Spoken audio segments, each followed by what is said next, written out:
김철중의 이름은 낳는다. 지금 이 영상을 보고 계신 분들 중에서 새벽부터 일어나 뒤척이면서 휴대폰을 들었거나 잠이 안 와서 뒤척이면서 휴대폰을 켠 분도 많으실 텐데요. 지금 당장 휴대폰을 끄고 잠을 청해야 되는 이유, 오늘 그 수면의 비밀에 대해서 알아보겠습니다. 이 영상은 끝까지 좀 보셨으면 좋겠습니다. 신원철 강동경희대병원 신경과 교수님과 함께 이야기 나눠보겠습니다. 어서 오세요. 안녕하세요. 네, 반갑습니다. 네, 반갑습니다. 신원철 교수님은 이제 대한수면연구학회 회장을 맡고 계신데요. 이 수면연구학회는 주로 어떤 활동을 하는 거죠?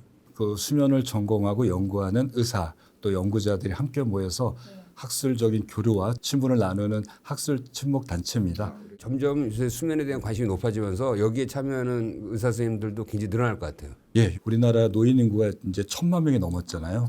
나이가 드는 사람이 약 60~70%가 잠을 잘 못 잡니다. 맞습니다. 맞아요. 그러니까 현장에서 진료하는 선생님들이 잠 못 자는 노인들이나 다양한 문제들을 갖고 있는 사람들을 직접 만나게 되니까 이것을 배우고 싶은 열기들도 뜨겁습니다.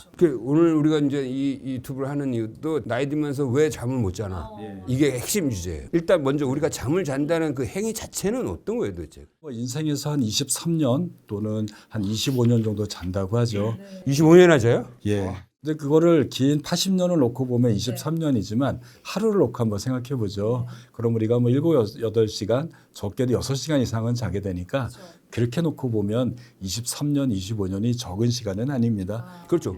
근데 이 잠이라는 게 어떤 기능을 하는 겁니까, 도대체? 잠이라는 건 우리가 그냥 쉬는 거죠. 뭐 우리가 누워서 잠잔다라고 할 때 피곤한 걸 회복된다고 알고 있지만 단순한 피로 회복만은 아닙니다. 우리 몸이 낮에 일을 하게 되면서 많은 에너지를 쓰게 돼요. 그런데 단순히 에너지만 쓰는 것이 아니라 그 대사 물질로 찌꺼기, 염증 물질, 산화 물질이 생기게 됩니다. 이 물질들이 우리를 노화를 만들게 되고요. 세포를 손상시키고 장기를 손상시킵니다. 그런데 이것들이 하룻밤 잘 자게 되면 싹 사그러지게 됩니다. 자는 동안에 여러 가지 면역세포나 우리 몸을 청소하는 시스템들이 작동되면서 완전히 제거되는 거니까 잠자는 것은 단순히 몸을 회복되는 것이 아니라 우리 몸을 리셋시키고 어떻게 보면은 가장 치열하게 우리 몸을 회복시키는 시간이라고 할 수 있겠습니다. 그러니까 우리가 고요하게 자고 있는 동안 이 뇌는 엄청난 일을 하고 있는 거네요. 네. 오히려 더 바쁜 거네, 낮 시간보다. 내일을 위해서. 맞습니다. 뇌는요, 단순히 자는 동안에 그냥 쉬고 있거나 일을 하는 건 아니고요. 뇌가 활성화될 때도 있고요. 뇌가 완전히 멈출 때가 있어요. 깊은 잠으로 들어가면 우리가 마취할 때 우리 뇌는 멈추는 것처럼 그런 상태가 됩니다. 뇌가 멈춰야지 우리 몸이 쉽니다. 우리 몸은 뇌하고 다 연결돼 있잖아요. 그런데 얘가 계속 깨워서 일을 하게 되면 우리 몸도 긴장돼 있어요. 바로 뇌가 멈출 때 심장도 느리게 뛰고 당뇨도 안정화되고 혈관도 좀 늘어지는 상황이 벌어지게 됩니다. 그러니까 결국 잠이라는 거는 뇌의 기능을 완전히 풀 다운 시켜주는 역할을 해주는 게 진짜 진정한 잠의 역할이겠네요. 예, 그게 이제 잠의 절반의 기능이에요. 잠의 후반기에는 뇌가 또 활성화됩니다. 꿈꿀 때 그 생생한 꿈들이 바로 뇌에서 만들어내는 거거든요. 뇌가 자고 있으면 그 꿈을 못 만들어내죠. 잠의 후반기 서너 시간 동안에는 뇌가 엄청난 에너지를 쓰면서 깨어있을 때만큼의 일을 하게 됩니다. 무슨 일을 하냐면요. 낮에 막 이렇게 공부하고 기억했던 것들이 장기 기억으로 저장시켜야 돼요. 근데 뇌가 멈췄을 때는 저장 못 시키잖아요. 그러니까 내가 깨어나서 중요한 기억을 내 서재에 넣어놓는 과정이 나타납니다. 내가 한번 무슨 그 연구 논문을 본 적이 있는데 이제 학생들한테 수학을 가르치게 하고 재운 그룹하고 그냥 계속 밤새서 수학 공부를 한 그룹하고 그 다음날 시험을 보게 했더니 잔 사람 애들이 더 점수가 좋더라는 거야. 그게 30년 전에 있었던 연구 결과인데요. 한 50명씩 대학생들한테 굉장히 어려운 단어를 외우게 시킨 겁니다. 한쪽은 공부한 다음에 자라고 했어요. 한 7, 8시간을 잘 시간. 너희들은 자지 마. 한 서너 시간밖에 안 재웠대요. 다음 날 시험을 봤는데 성적이 어떻게 됐을까요? 잠을 잘 잔 애들이 시험을 못 봤어요. 아, 못 봤어요? 못 봤어요? 정말 잘 잤던 애들은 공부할 시간이 적었던 거죠. 잠 안 자고 열심히 했던 애들은 정말 열심히 했나 봐요. 다음날 성적이 평균 80%를 맞췄대요.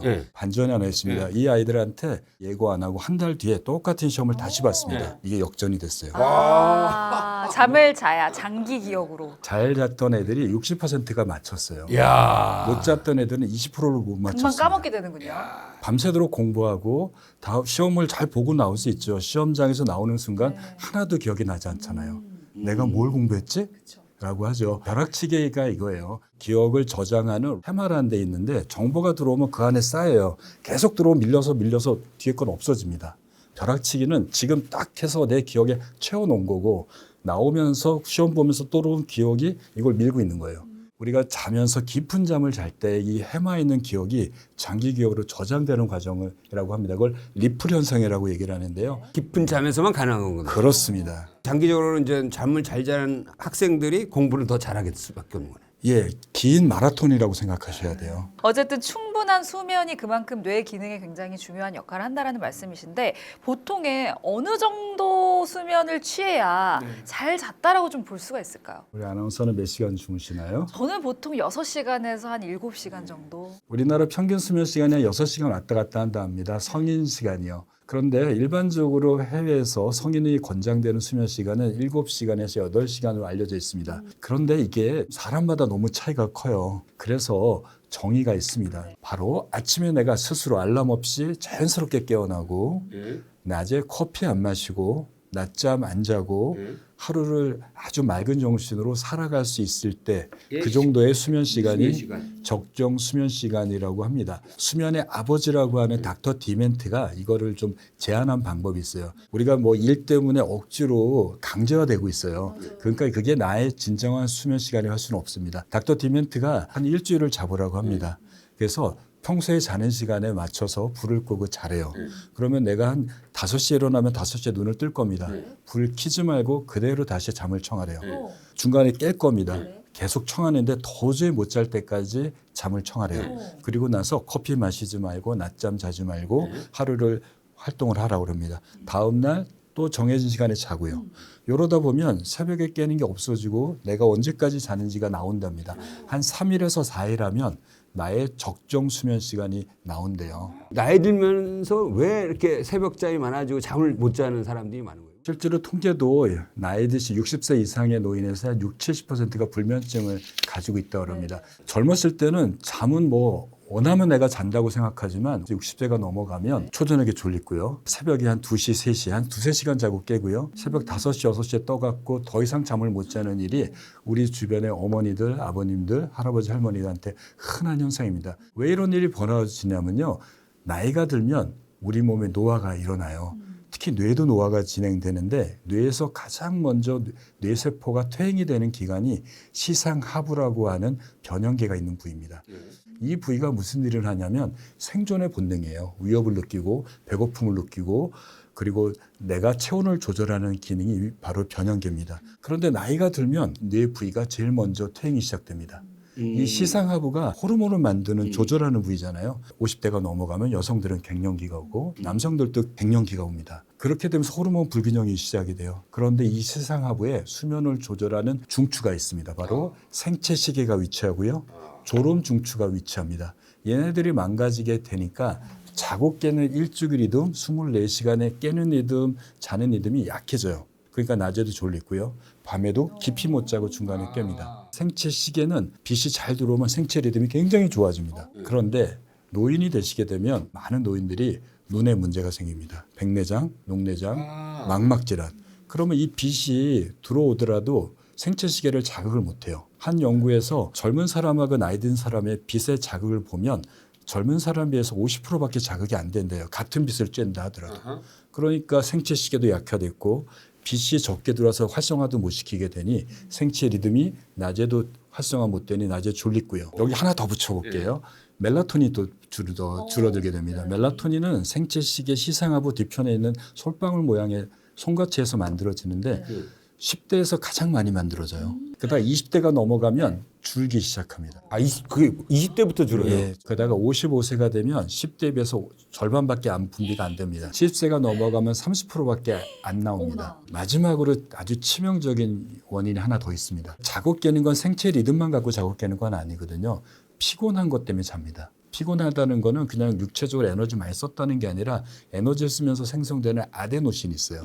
이게 시상하부의 수면 중추에 쌓이는 아데노신이 졸음 물질로 작동합니다. 운동을 하고 열심히 뛰어서 아데노신이 하나씩 생겨요. 그런데 문제는 나이가 들면 아데노신 수용체가 줄어듭니다. 그러니까 운동을 많이 해도 밤이 되면 기가 막히게 잠이 안 와요. 이런 결과로 인해서 나이가 들면 일단은 잠들기가 어려워요. 두 번째는 깊은 잠 양이 보통 하룻밤에 90분 정도를 자야 되거든요. 근데 50분도 안 되고요. 30분 이내로 줍니다. 그리고 총 수면 시간도 젊었을 때보다 1시간 정도 줄어들게 됩니다. 또 하나의 문제가 이 생체 리듬이 원래는 24시간보다 조금 긴 시간을 갖고 있어요. 나이가 들게 되면 이게 더 짧아집니다.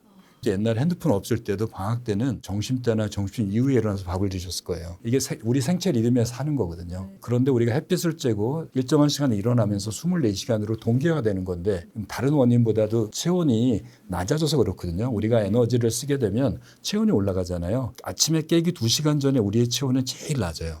그때부터 체온은 조금씩 올라갑니다. 그러다가 자기 2시간까지 올라가는데 1.5도가 변화가 생겨요. 그러다가 자기 2-3시간 전에 체온이 떨어지는데 이때 멜라토닌이 나옵니다. 그래서 우리는 하루에 1.5도의 체온의 변화를 갖고 사는데 나이가 들게 되면 열을 생성하지 못합니다. 처음에는 내가 10시에 체온이 올라가서 떨어져서 10시에 잤는데 이제는 8시까지 올라가다가 이제 정상까지 못 가는 거죠. 이때 떨어진 멜라토닌 이때 나옵니다. 그러니까 잠자는 시간이 자연스럽게 앞으로 와요. 그래서 60 넘어가시면 저녁 먹고 TV 보다가 보면 8시, 9시에 깜빡깜빡 졸립니다. 생체 리듬이 자는 시간이 시작된 거예요. 나는 안 자도 꼬박꼬박 졸고 있으니까 자는 리듬이 시작됐으니 7시간 다 자도요. 새벽 3시에 깨는 게 정상입니다. 그럼 점점 빨라지는 거예요. 네, 점차 짧아지고 이게 마이크로 냅이라고 그래서 우리가 운전할 때 깜빡 조는 것처럼 살짝 졸거든요. 보호자하고 같이 오시면 아버님 그때 조셨어요? 안 조셨어요? 그러면 하나도 안 졸았대요. 근데 며느리한테 물어보면 아버님 어떠셨어요? 그러면 꼬박꼬박 졸고 계세요. 이러죠. 본인은 모릅니다. 그러니까 나이 들수록 이런 수면의 변화가 온다는 걸 알고 있어야겠네. 그래야 자기가 이제 라이프 스타일을 뭐 어떻게 바꾸든지 뭐 해야 될 거 아니야. 그래서 60세가 넘어가시면 저녁 먹고 8시나 9시 정도에 한 바퀴 나가 산책하고 오는 게 너무나 중요합니다. 움직여서 잠을 뒤로 밀고요. 체온을 살짝 높여주는 거죠. 체온이 떨어진 시간을 뒤로 밀어주는 거죠. 체온을 살짝 높이는 게 중요한 거지 네. 막 땀을 흘릴 정도로 하는 건 아니죠. 그렇게 하면 안 됩니다. 왜냐하면 체온이 너무 올라가서 땀이 날 정도가 되면 높아진 체온은 3시간에 거쳐서 떨어집니다. 잠을 쫓을 정도로 산보를 하시는 게 특히 젊은 사람보다는 나이 드신 분들한테는 너무나 중요합니다. 나이 들면서 멜라토닌도 적게 나오게 하고 이 체온의 변화도 좀 못하게 하고 그래서 나이 들수록 잠을 못 자게 만들어놨을까. 60년 이상 쓴 기계가 노쇠가 되는 거죠. 그러면 기능이 떨어지는 거죠. 우리가 60년 동안 잠을 조절했던 생체 기능들도 좀 떨어지게 돼서 근데 나이가 들면 총체적인 문제가 생기니까 뇌가 알아서 조절했던 기능을 스스로 노력해서 도와줘야 됩니다. 그러니 내가 의도적으로 정해진 시간에 자고 정해진 시간에 일어나고 낮에 햇빛을 쬐는 노력들을 병행해야지 60이 넘어도 건강한 정신과 건강한 체력을 유지하면서 좋은 잠으로 그것들이 유지가 될 수 있습니다. 그러니까 나이 들수록 이제 여러 가지 이유로 이제 잠이 이제 수면이 줄어드는 거잖아요. 퀄리티도 줄고 그러면 라이프 스타일을 어떻게 바꿔야 됩니까? 우선은 아침 기상 시간이 중요합니다. 본인이 일어나는 시간을 일단 정하세요. 나의 이상적인 시간이 아닙니다. 제일 지키기 좋은 시간. 저녁 시간은 여러 가지 이유로 이동이 가능한데 아침 시간은 사실 출근 학교 가는 거 빼놓고는 내가 조절할 수 있거든요. 한번 몇 시로 정하시겠어요? 저는 6시. 6시에 정하셨으면 일어나서 30분 정도 후에 강한 빛을 쬐는 게 중요합니다. 창밖을 보고 막 이러는 거죠. 예. 근데 그 집안 불을 환하게 하는 것도 도움이 돼요? 약간은 도움이 되는데 그 정도 강도 갖고는 안 됩니다. 이 빛의 강도 말고도 블루라이트 양으로 조절할 수 있어요. 우리가 눈으로 보는 빛이 가시광선이라고 하잖아요. 이게 빨주노초 파남보인데 녹색부터 보라색, 빨주노초 파남 요 빛을 블루라이트라고 하고요. 얘네들이 눈에 들어가서 망막을 자극하면 생체 시기가 활성화됩니다. 그럼 우리가 일상생활에서 블루라이트를 어떻게 올려요? 제일 좋은 거는 태양이 떠 있으면 제일 밝은 곳 하늘이나 먼 산이나 건물을 햇볕을 보시면 됩니다. 쬐는 게 좋다는 거죠. 직사광선을 쬐 필요는 없고요. 약간 그늘진 데서 먼 데만 바라봐도 가시광선은 반사되는 빛이에요. 하얀색 빛은 100% 반사돼서 난내로 들어오는 거거든요. 그늘에서 제일 밝은 곳을 한 20분 쳐다보시면 됩니다. 만약에 내가 빛을 못 쬐겠다. 비가 왔고요. 눈이 왔어. 이럴 때는 움직이는 것도 괜찮아요. 스트레칭. 몸을 움직이는 거가 생체 시계를 조절하는 자극들이에요. 아침에 이제 트립토판 리치 푸드를 먹어라 뭐 이런 식의 얘기를 좀 하잖아요. 트립토판은 견과류, 바나나, 호두 이런 데 많이 들어있는 건데요. 섭취되면 90%가 장에서 세로토닌으로 전환됩니다. 세로토닌은 각성 물질이에요. 그런데 90%는 장에서만 돌아다니면서 소화를 높여줘요. 그래서 소화 기능이 되게 좋아집니다. 나머지 10%가 뇌로 전달되면서 세로토닌이 관장하는 세포로 전달되면 거기서 분비가 돼서 우리를 기분 좋게 만들어요. 이 세로토닌이 다시 멜라토닌으로 넘어가야 돼요. 연쇄 과정입니다. 트립토판은 세로토닌, 세로토닌은 멜라토닌인데 빛 쬐고 생체 시계가 활성화되어 있으면 세로토닌에서 멜라토닌 넘어가는 게 막힙니다. 햇빛을 잘 쬐고 낮에 활동하다가 저녁에 잘 시간에 있어서 빛이 차단되면 그때 많이 만들었던 세로토닌이 멜라토닌으로 전환됩니다. 그럼 좋은 거잖아요. 댐이 열립니다. 그래서 아침이나 점심 저녁에 트립토판을 정도 드시면 좋습니다. 아니 근데 제가 궁금한 게 낮잠을 조금 자주면 네. 또 오히려 좋을 수 있다라는 얘기가 있잖아요. 보충이 오, 좀 된다. 예. 그것도 근거가 있는 얘기인가요? 근거가 있습니다. 잘 쓰면 약이고 못 쓰면 독 같은 양날의 검 같은 존재예요. 낮잠을 자게 되면 한 20분 이내로 자는 게 아주 좋다고 알려져 있는데 20분 정도 낮잠을 자면 3시간 정도의 각성 효과가 있다고 알려져 있어요. 그래서 20분 정도 낮잠을 자는 거는 아주 도움이 됩니다. 그런데 문제는 20분이 넘어가는 게 문제예요. 20분이 넘어가면 얕은 잠에서 깊은 잠으로 넘어가게 돼요. 깊은 잠 들어가면 몸에 피곤했던 아데노신이 다 떨어져 날아갑니다. 두 번째는 이 깊은 잠이 들어가게 되면 잘 못 깹니다. 수면 관성이라고 얘기하는데 원래 낮잠 잘못 잤을 때 일어나면 머리 띵하고 멍하고 집중도 안 되는 게 한두 시간 가신 거 경험하시죠? 네. 바로 30분 넘게 잤을 때 그 상태가 됩니다. 밤에도 못 자고 수면 관성으로 집중력이 떨어진 일이 생기게 됩니다. 여기에 꿀팁을 하나 더 드리면 낮잠을 안 잘 정도로 밤에 충분히 자는 게 좋지만 어쩔 수 없이 밤에 못 자고 낮잠을 자야 된다면 20분 주무시고요. 네프치노라고 합니다. 카푸치노가 있죠. 네. 커피에다가 우유를 섞어 먹는 건데 커피에다가 낮잠을 섞는 겁니다. 이탈리아 의사가 제안한 건데요. 커피를 먹으면 약 30분 후에 우리의 뇌로 전달됩니다. 30분 안에는 커피 효과가 아무것도 없는 거예요. 너무 피곤할 때 커피 한 잔 마시고 20분 낮잠 자고 그 나는 20분 잤으니 낮잠으로 3시간 효과 없고 낮잠의 효과가 배가가 된다 그래서 이거를 네프치노라고 합니다. 자, 그렇게 해가지고 만약에 저녁 시간이 되면 어떻게 해야 될까요? 예, 저녁 시간이 되면 또 즐겁게 활기차게 지내십시오. 자기 하고 싶은 거 다 하시고요. 핸드폰 이런 거 다 보셔도 됩니다. 단 내가 자는 시간은 아침에 기상 시간으로부터 7, 8시간 전이에요. 7시에 일어났으면 12시가 될 거고요. 6시에 일어났으면 11시가 될 겁니다. 그로부터 1시간 전이요. 11시에 내가 자는 시간이면 10시부터만 핸드폰 안 보시면 됩니다. 사실 원칙적으로 2시간 전이 제일 좋은데요. 우리 현실상 어렵다고 느껴집니다. 전구 중에 여러 종류가 있는데요. 제일 얕은 게 노란 불빛이 나는 전구색이 2800켈빈입니다. 이 빛은 따뜻한 색깔이에요. 그러니까 마음도 안정되고 긴장도 풀어지는데 1시간 전에 노란색 조명. 그러니까 야간의 조명은 다 노란색으로 바꿔야겠네. 예, 그러면 호텔 가시면 다 노란색 맞아요. 조명이잖아요. 잘 자기 위해서 실내 조명을 노란색으로 바꿔놔준 겁니다. 특히 아이들 키우시는 집, 가정집이나 연세가 있는 집에서는 한 10시 정도에 아이들 방에 노란색 스탠드 하나 켜주시고 침실과 거실에 켜놓으시게 되면 노란색 켜졌으니까 나는 잘 준비를 해야 되라고 머리도 인식을 합니다. 그리고 혹시 잘 때 수면 용품들을 활용하는 경우도 있잖아요. 요즘엔 수면 시장들이 굉장히 활성화되면서 많은 수면 제품들이 나오고 있습니다. 가장 많이 판매가 되고 여러분들이 많이 또 관심 갖는 게 베개죠.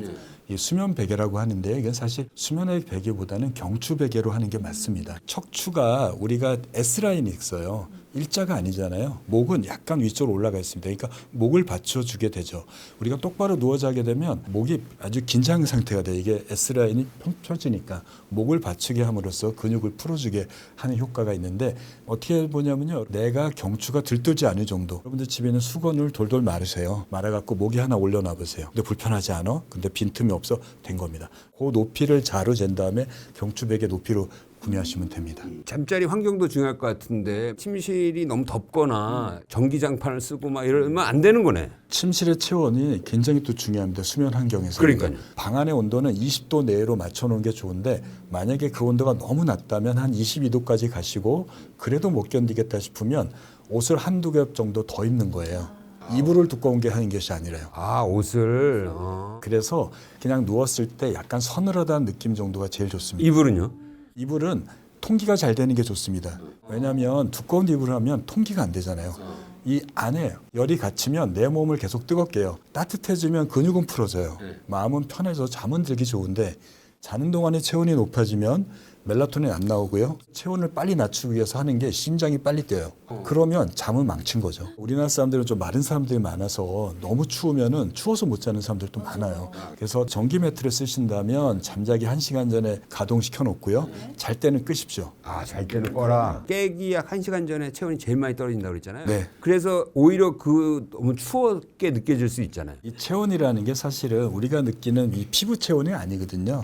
심부 체온을 얘기를 해요. 심부 체온은 심장 안쪽에 있는 깊은 체온이에요. 사실 겉으로 재는 거하고는 많이 차이가 있습니다. 겉의 체온을 아주만 뜨겁거나 너무 차갑게 안 한다면 이 체온은 알아서 움직입니다. 마지막으로 하나는 잠자기 30분 전에 핸드폰 안 보고 복식호흡, 4785법, 점진적 근육이완법, 명상법 이런 것들을 하시면 뇌와 몸을 수면 모드로 전환시키는 과정입니다. 478 호흡은 뭐예요? 우리가 숨을 쉴 때는 그냥 내가 알아서 쉬잖아요. 네. 근데 숨 들어 마시는 걸 4초 동안 들어 마십니다. 코로 들어 마시는 거예요. 제가 해볼게요. 그런데 이걸 한꺼번에 훅 들어 마시면 4초를 못 끕니다. 그러니까 천천히. 조금씩 천천히 들어 마신다고 하고 우리가 숨 쉬는 건 가슴이 들락날락 하잖아요. 이게 들어 마셔서 들어온 공기가 배를 밀어내야 돼요. 횡격막을 밀어서 배가 나와야 됩니다. 그 다음에 7초 동안 숨을 멈추는 겁니다. 이렇게 한 다음에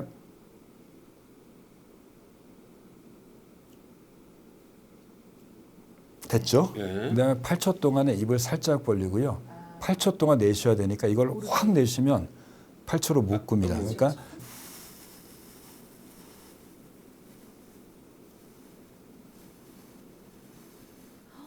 연습이 필요하네요. 네, 이게 만약에 어려우면 333, 3초, 3초, 3초, 444, 4초, 4초, 4초 하다가 조금씩 늘려가시면 되는데 한 5번에서 10번만 해도 자기 전에. 예, 긴장이 풀어지고요. 그리고 자다가 혹시 깼잖아요. 핸드폰 꺼내지 마시고 누워서 요것만 하셔도 긴장이 쭉 풀어집니다. 이 478 뭐 이 호흡을 하면은 어떤 원리로 이게 수면 모드로 들어가는 거죠? 우리가 숨을 깊이 들어 마시면 산소 농도가 올라갑니다. 산소 농도가 올라가게 되면 긴장이 좀 풀어져요. 두 번째 핵심적인 요인은 뇌에서 12가닥의 신경이 내려가요. 그중에 미주신경이라는 게 있습니다. 이게 쭉 내려가서 뇌관에서 내려와서 횡격막을 뚫고 위장으로 연결됩니다. 그러니까 위하고 뇌를 연결하는 신경이에요. 숨을 깊이 들어 마시면 미주신경이 자극돼요. 근데 미주신경은 부교감신경의 대표적인 신경입니다. 안정을 주는 거죠. 긴장을 풀어주고 우리 마음을 편안하게 해주는 부교감신경을 자극하는 과정이 바로 복식호흡의 원리입니다. 예, 실제로 뭐 명상을 하시는 데 가보시면 이 4785호흡법이나 복식호흡은 아주 기본적인 과정입니다. 이것을 이완요법이라고 얘기하는데 상자호흡법도 있고 점진적 근육이완법, 가이드이미지법, 마음챙기법 이런 여러 가지가 있는데 이런 것들이 제일 하기 좋은 것들을 찾아서 한 2가지를 자기 한 10분이라도 침대에 누워서를 하시거나 새벽에 깼을 때 하시게 되면 긴장이 완화돼서 잠이 유지가 돼요. 수면제 이야기를 좀 해보겠습니다. 수면제를 둘러싸고 굉장한 이제 이야기들이 많이 있는데 계속 복용을 하다 보면은 내성이 생긴다 이런 얘기가 있잖아요. 장복을 해도 좀 괜찮은 겁니까? 수면제가 치료제라고 한다면 장복을 하셔도 될 겁니다. 하지만 수면제는 치료제기보다는 그 증상 조절제예요. 네. 우리가 머리 아플 때 진통제 드실 수 있잖아요. 그런데 계속 아픈데 약만 달고 살면 될까요? 근본적인 해결이 안 되죠. 안 되죠. 도리어 진통이 없으니까 그 병을 키우는 결과를 낳게 됩니다. 이 수면제도 그렇습니다. 잠을 못 자기 때문에 내 스스로 좋은 수면 습관을 갖고 아까 얘기했던 복식호흡과 같은 이완요법을 충분히 노력하고 잠을 못 자게 하는 스트레스를 다 배제하도록 노력하는 게 첫 번째고요. 그렇게 노력해도 잠이 해결되지 않거나 그러면 약을 써야 수밖에 없잖아요. 이럴 때 불안이 높고 긴장이 높을 때는 벤조디아제핀이라고 하는 이런 약물들을 진정제를 쓸 수 있습니다. 사실 이런 약들은 뇌에 의존을 좀 만들어요. 이 약이 들어가게 되면 뇌에 가바라고 하는 뇌를 억제하는 신경세포를 자극하는 거거든요. 불안이 높아서 못 자거나 또는 너무 불안하니까 얘네들이 전혀 안 만들어져서 약으로 해결했는데 약까지 투여해 놓으면 스스로 안 만들어냅니다. 이러다가 약을 끊으면 어떻게 되죠? 내 것도 없어요. 약도 안 들어요. 그러니까 수면제를 이제 쓰지 않아야 될 때는 천천히 이렇게 써야겠네요. 위고비나 마운자로도 맞으면 살이 또 찌잖아요. 그러니까 이런 수면제를 이용하더라도 규칙적인 수면 습관, 아침 햇빛 쬐기, 낮에 열심히 활동하기, 잠자기 전에 핸드폰 안 보기와 같은 이런 노력들이 병행하면서 약을 써야지 효과가 납니다. 그 요새 멜라토닌 막 광고도 많이 하고 하는데 멜라토닌을 먹으면 도움이 돼요? 예, 이게 멜라토닌이 좀 과장돼 있습니다. 사실은 멜라토닌은 의학계에서는 수십 년 전부터 써왔던 제제거든요. 예. 이 멜라토닌의 효과는 두 가지 효과가 있습니다. 수면 유도 효과. 멜라토닌 수용체가 두 개가 있거든요. 1번 수용체 붙으면 잠을 조금 들게 해요. 두 번째는 자고 깨는 리듬을 조절합니다. 근데 수면제처럼 과발을 활성화시키는 게 아니라요. 우리 얘기했던 체온을 떨어뜨립니다. 멜라토닌이 들어가면 시상하부의 체온 조절 중추장치에 딱 붙어서 체온을 조금 빨리 떨어뜨려요. 그러니까 그냥 잘 때 약간 체온이 떨어져서 졸리게 되는 정도의 효과밖에 없는데 재작년에 식물성 멜라토닌이 식품으로 승인되면서 막 인터넷 막 판매가 되니까 이게 과장 광고가 돼 있어요. 이거 먹으면 다 잔다고 생각하는데 절대 그렇지 않습니다. 그러니까 수면 유도 효과는 거의 없는 거네. 약간 그 체온 떨어지는 정도. 그럴 바에는 실내 온도를 낮추는 거하고 비슷합니다. 그거보다 더 좋은 효과는 자고 깨는 24시간의 리듬을 고정하는 거예요. 그래서 늦게 자는 사람이 일찍 자게 하거나 교대 근무자나 해외여행 갔을 때 멜라토닌을 복용을 전통적으로 해왔습니다. 그러니까 내가 지금 미국 가면 미국 시간에 맞춰서 그 시간에 먹으면 멜라토닌이 나오게 되면 수면 시계가 활성화돼요. 그리고 생체 리듬이 고정됩니다. 따라서 멜라토닌 효과를 가장 잘 보려면 매일매일 같은 시간에 먹어야 돼요. 그럼 확실히 도움을 받을 수 있다라는 말씀이신 건가요? 불규칙하게 자는 사람들은 도움이 될 수 있습니다. 하지만 불면증의 목적으로 특히 불안해서 못 자는 사람들의 경우는 멜라토닌 불안 효과를 억제하는 효과가 없습니다. 그러면 의사들이 처방하는 멜라토닌도 있잖아요. 그럼 차라리 그걸 먹는 게 낫지 않을까요? 차이가 있습니다. 식물성 멜라토닌이나 미국에서 가져오는 멜라토닌은 속방형입니다. 먹으면 30분 내로 뇌로 올라가고요. 대사가 빨라서 2시간 지나면 몸에 안 남습니다. 근데 병원에서 처방하는 거는 천천히 녹도록 만든 거예요. 그러니까 이걸 서방형이라고 얘기를 합니다. 먹으면 식물성은 30분 후에 올라가지만 얘는 1시간 후에 올라가요. 뇌로요. 그리고 한 6, 7시간 동안 가다가 떨어집니다. 그러니까 약효가 긴 거죠.